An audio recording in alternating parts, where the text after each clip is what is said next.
അനായാസേന ആസ്വദനീയമായ ചിത്രകലയെക്കുറിച്ചുള്ള പുതിയ വീഡിയോയിലേക്ക് എല്ലാവർക്കും സ്വാഗതം. ഏറ്റവും എളുപ്പം ആസ്വദിക്കാവുന്നത്, ഇപ്പോൾ ഏറ്റവും ഗഹനമായ ഏറ്റവും സങ്കീർണമായ കലകൾ ഉണ്ട്, അതും ആസ്വദിക്കാവുന്നത് തന്നെയാണ്, ആസ്വദിക്കേണ്ടത് തന്നെയാണ്. ചിത്രകല ആർക്കും എളുപ്പം ആസ്വദിക്കാൻ പറ്റുന്നതായിട്ടുള്ള കലയാണ്. അപ്പം അതിനെക്കുറിച്ചാണ് ഈ വീഡിയോയിൽ ഞാൻ വിവരിക്കുന്നത്, ചിത്രകലയെക്കുറിച്ച്.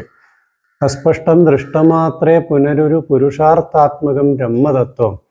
അവിടെ ഈ ശരിയായ ബ്രഹ്മത്തെ ഒരു ചിത്രം പോലെ ശരിക്കും മേൽപ്പത്തൂര് വിവരിക്കുകയാണ്. ശരിക്കും ആ ഭഗവാന്റെ രൂപം അതൊരു ശരിക്കും ചിത്രം തന്നെയാണ്. ഒരു ചിത്രകലയുടെ ഒരു സ്വഭാവം അതിൽ കാണിക്കുന്നു. അത് ശരിയായ രീതിയിൽ അതായിട്ട് തന്നെ ആസ്വദിക്കാൻ മേൽപ്പത്തൂർ നാരായണ ഭട്ടപാദർക്ക് സാധിച്ചിരിക്കുന്നു അതിലൂടെ. അപ്പോൾ അതൊരു ചിത്രകലയുടെ സ്വഭാവം എന്ന് പറയാം. ആശയവും പശ്ചാത്തലവും ഉപകരണങ്ങളും ഇതെല്ലാം പ്രകൃതി നൽകുന്നു എന്നുള്ളതാണ് ചിത്രകലയുടെ പ്രത്യേകത. ചിത്രകലയ്ക്കുള്ള ആശയം നൽകുന്നത് പ്രകൃതിയാണ്, ഉപകരണങ്ങൾ നൽകുന്നത് പ്രകൃതിയാണ്. അപ്പോൾ അതിന് പശ്ചാത്തലവും പ്രകൃതിയാണ്. മഹാകവി ഉള്ളൂർ പറഞ്ഞതുപോലെ, ചേറിൽ കുരുക്കുന്നു സീതാംബുജങ്ങൾ, കാറിൽ പിറക്കുന്നു പയക്കണങ്ങൾ, മങ്ങിക്കിടക്കുന്നൊരു പൃഷ്ഠഭൂമി, മഹാർഹ ചിത്രം വരവാൻ മനോജ്ഞം. അപ്പോൾ മഹാർഹ ചിത്രം, മങ്ങിക്കിടക്കുന്ന ഭൂമി, അതുപോലെ ചളിയിൽ നിന്നും താമര ഉണ്ടാവുക, അതുപോലെ കറുത്ത കാറിൽ നിന്നും മഴയുണ്ടാവുക, ഇതൊക്കെ ഇത്രയും പറ്റിയ ചിത്രം വരക്കാൻ ഇത്രയും പറ്റിയ ചിത്രം വേറെയില്ല എന്ന് പറയുന്നു. അതുപോലെ കവിതയുടെ ആശയവും ഒരു ചിത്രമായിട്ട് തന്നെ കവി വിവരിക്കുന്നുണ്ട്. ചേറാണ്ടുള്ള കൃഷിവലന്റെ ചുമലിൽ ചായും മുഖക്കണ്ടിലും താറാവിന്റെ നടപ്പിലും, തടിയനാം പോർക്കൻ കിടപ്പിങ്കലും, മാറാപ്പേന്തിയ ഭിക്ഷുൻ വെളിയിലും, നാനാവിധാകാരമായി മാറാകന്ത വിളങ്ങിടുന്ന കവിതയും ഒരു ചിത്രത്തിന്റെ സ്വഭാവം തന്നെയാണ്. അതും ഒരു കലയാണ്, ഇതും ഒരു കലയാണ്. അപ്പം കവിതയിലും ചിത്രമുണ്ട് എന്ന് വേണമെങ്കിൽ പറയാം. കൊട്ടാരങ്ങളിലും ക്ഷേത്രങ്ങളിലും ചുവർച്ചിത്രങ്ങൾ വളരെ പ്രധാനമാണ്. ചുവർച്ചിത്രങ്ങൾ മാത്രമല്ല, അവിടെ പതിപ്പിക്കുന്നതായിട്ടുള്ള ചിത്രങ്ങളും, ക്ഷേത്രങ്ങളിലെ പ്രതിമ തന്നെ ശൈലി ദാരുമയി ലൗഹി ലേഖ്യ എന്ന് പറഞ്ഞാൽ ചിത്രത്തെ പ്രതിമയായിട്ട് ആരാധിക്കുക, ദേവീദേവന്മാരുടെ ചിത്രത്തെ പ്രതിമയായിട്ട് ആരാധിക്കുക എന്നുള്ള സങ്കല്പമാണ്. ഗാന്ധാര ആർട്ട്, മ്യൂറൽ പെയിന്റിങ് മുതലായവ ക്ഷേത്ര കലകളുമായിട്ടൊക്കെ, അല്ലെങ്കിൽ അന്നത്തെ ചരിത്ര കലകളുമായിട്ടൊക്കെ, ചിത്രകലയുമായിട്ടൊക്കെ വളരെ ബന്ധപ്പെട്ട വിഷയങ്ങളാണ്. അതിനെക്കുറിച്ച് കൂടുതൽ ഇവിടെ വിവരിക്കുന്നില്ല. ഇന്ത്യയിലെ കൊട്ടാരങ്ങളിൽ മൈസൂർ കൊട്ടാരം പ്രധാനമായിട്ടും രാജാ രവിവർമ്മയുടെ ചിത്രങ്ങളാൽ അലങ്കൃതമാണ്. അത്രയും രാജാ രവിവർമ്മയുടെ കാലം തന്നെ ആ മൈസൂർ കൊട്ടാരവുമായിട്ട് ആണ് കൂടുതൽ ബന്ധപ്പെട്ട് നിൽക്കുന്നത്. അവിടെ നിന്നും ഉണ്ടായിരുന്ന ഉണ്ടായി വന്നതായിട്ടുള്ള ചിത്രങ്ങൾ, ആ ചിത്രങ്ങൾ അധികം ഇന്ന് ലോകത്തിലെ ഇന്ത്യയിലെ അല്ലെങ്കിൽ ഇന്ത്യയുമായി ബന്ധപ്പെട്ട്, അല്ലെങ്കിൽ ആ സംസ്കാരവുമായി ബന്ധപ്പെട്ടുള്ള ഹോട്ടലുകളിലും അതുപോലുള്ള വലിയ കൊട്ടാരങ്ങളിലും അതുപോലെയുള്ള കെട്ടിടങ്ങളിലൊക്കെ രവിവർമ്മ ചിത്രങ്ങൾ അലങ്കൃതമായിക്കൊണ്ടേയിരിക്കുന്നു. ഇന്ത്യൻ വാസ്തുശാസ്ത്രവും ചൈനീസ് വാസ്തുശാസ്ത്രം ഫെങ്ഷുയി. അപ്പോൾ ഈ രണ്ട് വാസ്തുശാസ്ത്രവും ചിത്രകലയ്ക്ക് വളരെയധികം പ്രാധാന്യം കൊടുക്കുന്നു. പെയിന്റിങ്, എനർജി പെയിന്റിങ് എന്നൊക്കെ പറയും. പെയിന്റിങ് ഇന്ന സ്ഥലങ്ങളിൽ വെച്ച് കഴിഞ്ഞു കഴിഞ്ഞാൽ ആ വീട് തന്നെ അത്രയും ശക്തിമത്തവും സമ്പൽപ്രദവും ഐശ്വര്യപ്രദവും ഭാഗ്യത്തോടു കൂടിയതും ആകുന്നു എന്ന് പറയുന്നു. അപ്പം ചിത്രകലയ്ക്ക് എല്ലാ കാര്യങ്ങളിലും, എല്ലാ ശാസ്ത്രങ്ങളിലും, എല്ലാ വിഷയങ്ങളിലും പ്രാധാന്യമുണ്ട് എന്ന് പറയാം. കാവ്യശാസ്ത്രത്തിലെടുത്തു കഴിഞ്ഞാലും ചിത്രകാവ്യം, ശബ്ദചിത്രം, വാച്യചിത്രം, രഥബന്ധം, നാഗബന്ധം, പത്മബന്ധം മുതലായിട്ട് ചിത്രകാവ്യത്തെക്കുറിച്ച് പറയുന്നുണ്ട്. ചിത്രകാവ്യവും ഒരധ്യായം എപ്പോഴും ചിത്രകാവ്യമായിട്ടാണ്. ആണ് ഉപയോഗിക്കാറ്. പ്രതാപരുദ്രീയം അതുപോലെ അങ്ങനെയുള്ള മഹാകാവ്യങ്ങളിലൊക്കെ ഒരു അധ്യായം ചിത്രകാവ്യത്തിന് വേണ്ടിയിട്ട് മാറ്റിവെച്ചിരിക്കുന്നു. അപ്പം ചിത്രകാവ്യം പരമപ്രധാനമാണ്. അപ്പോൾ അതും ചിത്രവുമായി ബന്ധപ്പെട്ടാണ്. അതുപോലെ 64 കലകളിൽ, അത് കാമശാസ്ത്രവുമായി ബന്ധപ്പെട്ടുള്ള 64 കലകളിൽ ചിത്രവിധി, ആചിത്രവിധി, ആ രണ്ടും ഓരോ കലകളാണ്. അപ്പം 2 കലകള് ചിത്രവുമായിട്ട് ബന്ധപ്പെട്ടുള്ളതാണ്. അതുകൂടാതെ കാമകേളി ഗൃഹങ്ങൾ ചിത്രങ്ങളെ കൊണ്ട് അലങ്കരിക്കണമെന്ന് കാമശാസ്ത്രത്തിൽ പറയുന്നു. വാത്സ്യായന കാമശാസ്ത്രത്തിലൊക്കെ പുരാണ നായികമാർ താമരയിലയിൽ ചിത്രം വരച്ച കഥകൾ എത്രയോ ഉണ്ട്. അപ്പോൾ അത് ചിത്രത്തിന് കൂടുതൽ പുരാണങ്ങളിലൂടെ നമ്മൾ സഞ്ചരിക്കുമ്പോൾ ചിത്രവുമായി ബന്ധപ്പെട്ട എത്രയോ വിഷയങ്ങൾ നമുക്ക് കണ്ടെത്താൻ സാധിക്കും. അപ്പൊ ചിത്രകലയെക്കുറിച്ച് ഈ ഭാരതീയ സംസ്കാരത്തിൽ ഭാരതീയ കലകളും ഭാരതീയ സംസ്കാരവും ഭാരതീയ ഇതിഹാസങ്ങളും പുരാണങ്ങളും ഒക്കെ ആയി ബന്ധപ്പെട്ട് നമ്മൾ ചിത്രകലയെക്കുറിച്ച് അന്വേഷിച്ചാൽ അതിനെക്കുറിച്ച് ആധികാരികമായി പറയുന്ന ഗ്രന്ഥം വിഷ്ണു ധർമ്മോത്തര പുരാണമാണ്. ധർമ്മോത്തരമെന്നും ബൃഹദ്ധർമ്മോത്തരമെന്നും ഈ വിഷ്ണു ധർമ്മോത്തരത്തെ പറയാറുണ്ട്. അപ്പോൾ വിഷ്ണു ധർമ്മോത്തരം 18 ഉപപുരാണങ്ങളിൽ ഒന്നാണ്. വിഷ്ണു പുരാണത്തിന്റെ ഉത്തരപുരാണം എന്ന് വേണമെങ്കിൽ പറയാം. മഹാഭാരതത്തിന് ഹരിവംശം എന്ന പോലെ വജ്രമഹാരാജാവ് മാർക്കണ്ഡേയ മുനിയോട് ചോദിക്കുകയും അതിന് മറുപടി മാർക്കണ്ഡേയ മുനി പറയുന്ന രീതിയിലാണ് ഈ പുരാണത്തിലെ വിവരണങ്ങളൊക്കെ വരുന്നത്. അപ്പൊ ഈ പുരാണങ്ങളിൽ ഒട്ടേറെ ശാസ്ത്രങ്ങൾ പ്രതിപാദിക്കുന്നുണ്ട്. വിശ്വവിജ്ഞാനീയം, കോസ്മോളജി, പ്രപഞ്ചോൽപത്തി സിദ്ധാന്തം, കോസ്മോഗണി, ഭൂമിശാസ്ത്രം, ജിയോഗ്രഫി, അസ്ട്രോണമി, അസ്ട്രോളജി, വംശാവലി, ജെനിയോളജി, പെരുമാറ്റക്രമം, ആചാരക്രമം, അനുഷ്ഠാനം, ദാനധർമ്മം, തപസ്, നിയമം, രാഷ്ട്രീയം, യുദ്ധതന്ത്രം, മരുന്ന് നിർമ്മാണം, മനുഷ്യനും മൃഗങ്ങൾക്കുമുള്ള മരുന്നുകൾ വേറെ വേറെ പറയുന്നുണ്ട്. പാചകക്രമം, വ്യാകരണം, ഛന്ദശാസ്ത്രം, അലങ്കാരശാസ്ത്രം, നാടകരചനാശാസ്ത്രം, നൃത്യങ്ങൾ, സംഗീതം, ഉപകരണ സംഗീതം, ചിത്രകല എന്നിവയാണ് ഈ വിഷ്ണുധർമ്മോത്തരത്തിൽ വിവരിക്കുന്നത്. ഇതിന് 3 കാണ്ഡങ്ങളാണ്, 3 അധ്യായങ്ങളാണ്. ആദ്യകാണ്ഡം 269 അധ്യായങ്ങൾ, രണ്ടാമത്തെ കാണ്ഡം 183 അധ്യായങ്ങൾ, മൂന്നാമത്തെ കാണ്ഡം 118 അധ്യായങ്ങൾ. ആദ്യ അധ്യായത്തിൽ ഭാവനാരൂപീകരണം, കലയുമായിട്ടുള്ള ഭാവനാരൂപീകരണം, കലാശ്രയമായിട്ടുള്ള കാര്യങ്ങൾ, കലാനിർമ്മാണം മുതലായിട്ടുള്ള വിഷയങ്ങൾ. 2 മുതൽ 17 വരെ അധ്യായങ്ങളിൽ വ്യാകരണം, നിഘണ്ടു, ഛന്ദശാസ്ത്രം, അലങ്കാരം മുതലായവ. 18-ാം അധ്യായം തൊട്ട് 19-ാം അധ്യായം വരെ വായ്പാട്ട്, വോക്കലായിട്ടുള്ള മ്യൂസിക്, അതിലെ പിന്നെ രാഗാദികളൊക്കെ വിവരിക്കുന്നു. ഉപകരണ സംഗീതവും അവിടെ തതം, അവനദ്ധം മുതലായിട്ടുള്ള ഉപകരണ സംഗീതങ്ങളും പഞ്ചപ്രകാരത്തിൽ തൊട്ടുള്ള ഉപകരണ സംഗീതങ്ങളും പറയുന്നു. 20 മുതൽ 34 വരെ അധ്യായങ്ങളിൽ നൃത്തം, നാടക, രചനാശാസ്ത്രം മുതലായവയാണ് വിവരിക്കുന്നത്. 35 മുതൽ 43 വരെയുള്ള അധ്യായങ്ങളിൽ പലവിധ ആശയങ്ങളും ശാഖകളുമുള്ള ഇന്ത്യൻ പെയിന്റിങ്ങിനെ കുറിച്ചാണ് വിവരിക്കുന്നത്. ഗുപ്ത കാലഘട്ടത്തിലാണ് ഇത് കൂടുതലായിട്ട് വന്നിട്ടുള്ളത്. ഈ ഒരു ഭാഗത്തെ ചിത്രസൂത്രം എന്നാണ് പറയുന്നത്. ചിത്രസൂത്രം എന്ന പേരിലാണ് പ്രശസ്തി. പെയിന്റിംഗ് ഐച്ഛികമായി പഠിക്കുന്ന വിദ്യാർത്ഥികളൊക്കെ പ്രധാനമായും പഠിക്കുന്ന ഒരു ആധികാരിക ഗ്രന്ഥം കൂടിയാണ് ചിത്രസൂത്രം എന്നുള്ളത്.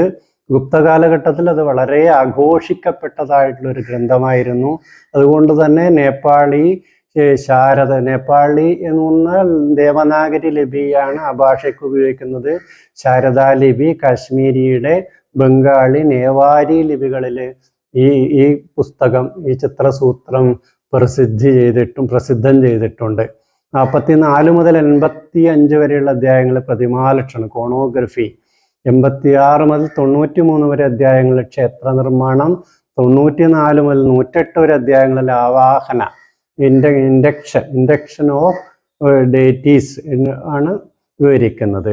109 മുതൽ 118 വരെ ആചാരങ്ങളാണ്, ആചാര സമ്പ്രദായങ്ങളെ കുറിച്ച് വിവരിക്കുന്നു. ഇവിടെ വജ്രരാജാവ് മാർക്കണ്ഡേയ മുനിയോട് ചോദിക്കുകയും അദ്ദേഹം അതിന് ഉത്തരം ഉപദേശിക്കുകയും ചെയ്യുന്ന രൂപത്തിലാണ്, ഉത്തരം പറയുകയും ചെയ്യുന്ന രൂപത്തിലാണ്, വളരെ വിശദമായ രീതിയിലാണ് ചിത്രസൂത്രം വിവരിക്കുന്നത്.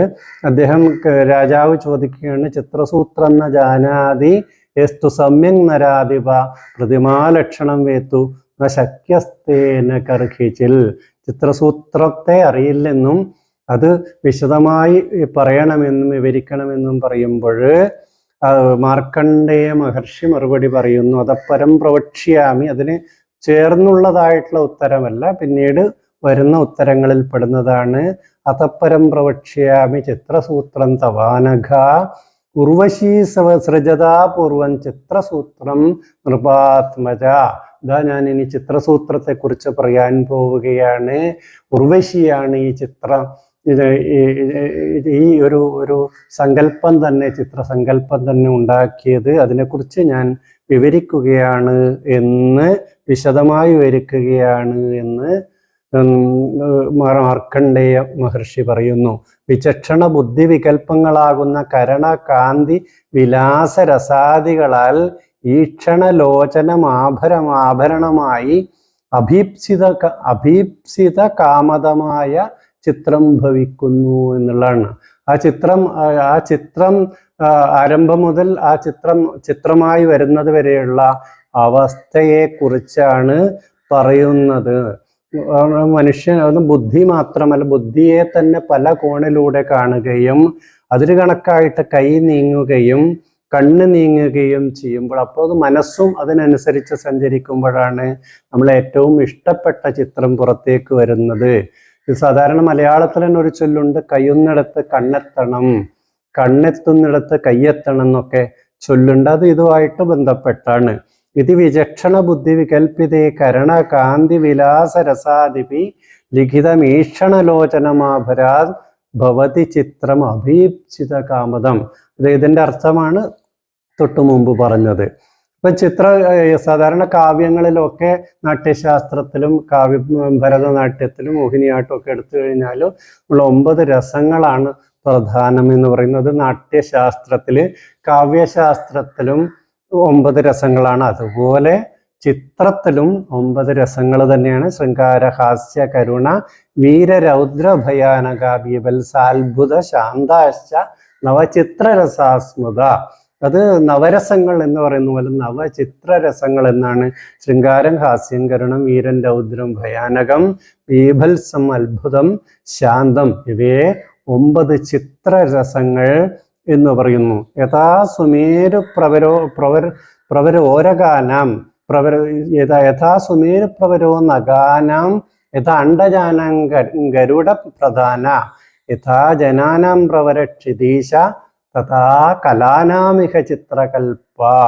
പക്ഷികളിൽ ഗരുഡന് പ്രകാരമാണോ പ്രാധാന്യം, മനുഷ്യരിൽ രാജാക്കന്മാർക്ക്, ജനങ്ങളിൽ രാജാവിന് എന്താണോ പ്രാധാന്യം, അതുപോലെ പർവ്വതങ്ങളിൽ മഹാമേരുവിന് എന്താണോ പ്രാധാന്യം, അതുപോലെ കലകളിൽ വെച്ച് ഏറ്റവും പ്രാധാന്യത്തോടു കൂടിയതാണ് ചിത്രകല എന്നാണ് ഈ വിഷ്ണുധർമ്മോത്തരത്തിലെ ചിത്രസൂത്രത്തിൽ മാർക്കണ്ഡേയ മഹാമുനി പറയുന്നത്. വിഷ്ണുധർമ്മോത്തരത്തിലെ 3-ാം ഖണ്ഡത്തില്, അതാണ് 3-ാം കാണ്ഡം, 3-ാം ഖണ്ഡം എന്നൊക്കെ പറയുന്ന 35 മുതൽ 44 വരെയുള്ള അധ്യായങ്ങളിൽ ചിത്രകലയെക്കുറിച്ച് പ്രതിപാദിക്കുന്ന ഭാഗമാണ് ചിത്രസൂത്രം. അതൊന്നുകൂടെ ഓർമ്മിക്കാൻ വേണ്ടി പറയുകയാണ്. 35 മുതൽ 44 വരെയുള്ള അധ്യായങ്ങൾ. അത് AD 5-ാം ശതകത്തിലാണ് ഇത് രചിച്ചു എന്നാണ് പറയുന്നത്. 287 ശ്ലോകങ്ങളാണ് മൊത്തമായിട്ടുള്ളത്. അതിൽ 2-ാം അധ്യായം ഗദ്യഭാഗമാണ്, മറ്റ് അധ്യായങ്ങളൊക്കെ പദ്യഭാഗമാണ്. ചിത്രസൂത്രത്തിൽ 9 അധ്യായങ്ങളാണ് അങ്ങനെ വരുമ്പോൾ വരിക. അതിൽ 1-ാം അധ്യായത്തിൽ ഓരോ അധ്യായത്തിൽ എന്തെല്ലാം വിവരിക്കുന്നു എന്നുകൂടെ നമുക്ക് ഒന്ന് നോക്കാം.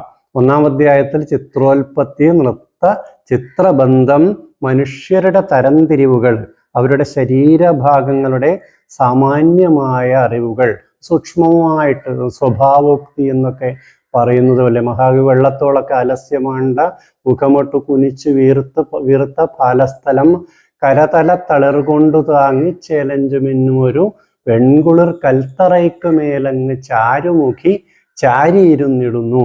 ശരിക്കും ഒരു ചിത്രം വരക്കും പോലെ കവിത എഴുതിയതാണ്. അതുപോലെ സൂക്ഷ്മമായിട്ട് ആ ശരീരാവയവങ്ങൾ രണ്ടാമത്തെ അധ്യായത്തിൽ അവയവങ്ങളും അവയുടെ അളവുകളും ലക്ഷണങ്ങളും നിറങ്ങളുമാണ് വിവരിക്കുന്നത്.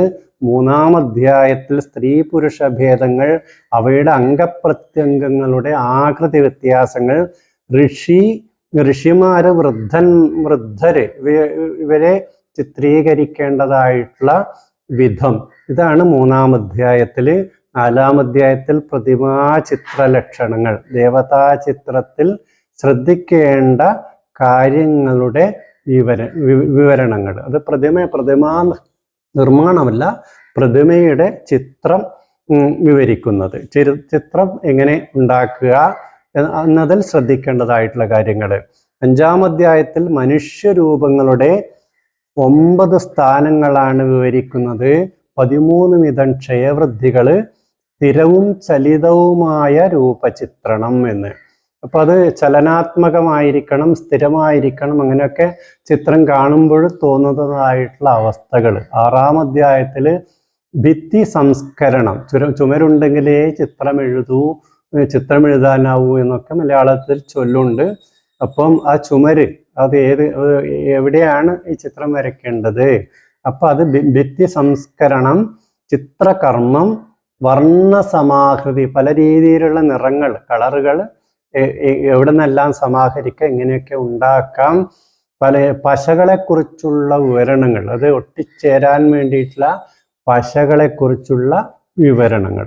ഏഴാം അധ്യായത്തിൽ ചിത്രഭൂഷണം, ആസ്വാദക ഭേദം, വർത്തന രീതികൾ, വർത്തനം എന്ന് പറഞ്ഞാൽ ഷെയ്ഡിങ്, ചിത്രഗുണങ്ങൾ, ചിത്രകലയ്ക്ക് യോജിച്ച പരിതസ്ഥിതികൾ എന്നിവയാണ് വർണ്ണിക്കുന്നത്. എട്ടാം അധ്യായത്തിൽ രാജാക്കന്മാർ, ദേവന്മാർ, ഉപദേവന്മാർ, അസുരന്മാർ, ഋഷികൾ എന്നിവർ അവരെ എങ്ങനെയാണ് വരയ്ക്കേണ്ടത്. പിന്നെ പർവ്വതം, നദി, സമുദ്രം, അഗ്നി, ആകാശം, കോട്ട കൊത്തളങ്ങൾ, വ്യാപാരശാലകൾ, ഉദ്യാനങ്ങൾ, യുദ്ധഭൂമി, ശ്മശാനം, രാത്രി, ഋതുഭേദങ്ങൾ, പ്രകൃതി ദൃശ്യങ്ങൾ, ഇവയെ എങ്ങനെ വരയ്ക്കണം, അതിനെക്കുറിച്ചുള്ള സമഗ്രമായിട്ടുള്ള കാര്യങ്ങൾ വിവരിക്കുന്നു. 9-ാം അധ്യായത്തിൽ നവരസ ചിത്രീകരണമാണ്. ഈ ശൃംഗാരംകരണം, വീരം, അങ്ങനെയുള്ള 9 രസങ്ങളുടെ ചിത്രരസങ്ങളുടെ ചിത്രീകരണമാണ്. പിന്നെ ക്ഷേത്രങ്ങൾ, അപ്പം സാധാരണ ദ്രാവിഡം, വേസരം, നാഗരം എന്നൊക്കെ പറഞ്ഞ് പല പല ക്ഷേത്രങ്ങളുണ്ട്, ക്ഷേത്ര സ്വഭാവങ്ങളുണ്ട്, അവയുടെ വിവരങ്ങൾ, കൊട്ടാരങ്ങളുടെ പല കെട്ടിലുള്ള കൊട്ടാരങ്ങൾ, സഭാമന്ദിരങ്ങൾ, ഗൃഹങ്ങൾ എന്നിവിടങ്ങളിൽ വരക്കാവുന്ന ചിത്രങ്ങൾ. ഇപ്പൊ ക്ഷേത്രങ്ങളിൽ വരയ്ക്കേണ്ട ചിത്രങ്ങൾ, കൊട്ടാരങ്ങളിൽ വരയ്ക്കേണ്ട ചിത്രങ്ങൾ, സഭാമന്ദിരങ്ങളിൽ വരയ്ക്കേണ്ട ചിത്രങ്ങൾ, ഗൃഹത്തിൽ വെക്കാവുന്ന ചിത്രങ്ങൾ, വരയ്ക്കാവുന്ന ചിത്രങ്ങൾ. അതുകൂടാതെ ചിത്രദോഷങ്ങളെ, ഇന്ന ചിത്രങ്ങളൊന്നും പാടില്ല, ഇന്ന സ്ഥലങ്ങളിൽ ഇന്ന ചിത്രങ്ങളൊന്നും പാടില്ല, അതാണ് ചിത്രദോഷങ്ങളിലൂടെ വിവരിക്കുന്നത്. അമംഗളവും മംഗളവുമായിട്ടുള്ള ചിത്രകലയിലുള്ള 8 ഗുണങ്ങൾ, ശുഭാശുഭ ലക്ഷണങ്ങൾ, ചിത്രം കൊണ്ടുള്ള ചിത്രരചന കൊണ്ടും ചിത്രകല കൊണ്ടും ചിത്രം വയ്ക്കുന്നത് കൊണ്ടുള്ള ഫലങ്ങൾ, ചിത്രകാര നിപുണത, ചിത്രശില്പ സാദൃശ്യം, കലകളിൽ ചിത്രകലയുടെ സ്വാധീനം. ചിത്രകലയാണ് ഏറ്റവും പ്രധാനം, അത് ചിത്രകലയുടെ സ്വാധീനം മറ്റു കലകളിൽ എങ്ങനെ, ഉദ്ദേശ്യ ലക്ഷ്യങ്ങൾ, ചിത്രകലയുടെ മാഹാത്മ്യം, ഇവയാണ് 9-ാം അധ്യായത്തിൽ വിവരിക്കുന്നത്. അങ്ങനെ 9 അധ്യായങ്ങളിലാണ് ചിത്രസൂത്രം എന്ന ചിത്രകലയെക്കുറിച്ചുള്ള ആധികാരികമായ ഭാരത സംസ്കാരത്തിൻ്റെ സംഭാവന കിടക്കുന്നത്. ഈ പാഠം, ചിത്രകലയെക്കുറിച്ചുള്ള ഒരു സംക്ഷിപ്തമായ ഈ പാഠം എല്ലാവർക്കും ഉപകരിക്കുമെന്നുള്ള ആശയോടെ ഇവിടെ സംഗ്രഹിക്കുന്നു. നന്ദി.